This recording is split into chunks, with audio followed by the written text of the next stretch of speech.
High, আজকে একটা drawing base just line drawing base illustration করব। তো বেসিক্যালি আমি ডমসের ব্রাশ পেনগুলো এটার জন্য ইউজ করতেছি।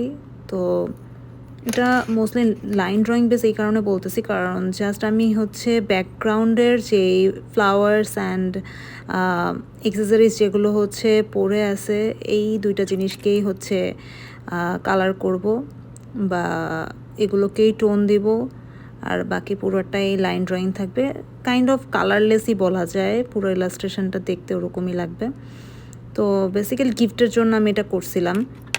আমাদের এক আপু ভাইয়া, ওনারা আমাদের ম্যানহাটন থেকে অন্য সিটিতে চলে যাচ্ছিলো, তো ওনাদেরকে একটা গিফট দিব ভাবলাম যে মেমোরেবল কিছু একটা দেই। তো ওনাদের হলুদের ইভেন্ট থেকে একটা ছবি সিলেক্ট করলাম, খুবই কিউট ছিল ছবিটা, অ্যান্ড ওটাকে ভাবলাম যে কিউট করে কীভাবে রিপ্রেজেন্ট করা যায়। পুরো ইলাস্ট্রেশনটা কমপ্লিট হওয়ার পরে আমি ওটাকে একটা সুন্দর ফটো ফ্রেম কিনলাম। ফটো ফ্রেমের মধ্যে ওটাকে অ্যাড করার পরে দেখলাম আরও সুন্দর লাগতেছে। আমার কাছে যেটা মনে হয় এটা খুব দারুণ একটা গিফট আইডিয়া। আপনিও ট্রাই করতে পারেন আপনার পছন্দের মানুষ, মা বাবাকে অথবা সিবলিংকে, ফ্রেন্ডকে এই ধরনের একটা মেমোরেবল থিং গিফট করতে পারেন। সবাই আই গেস পছন্দ করবে। তো এই তো আমার ইলাস্ট্রেশন ফুরলো, নোটে কাজটা মুড়লো।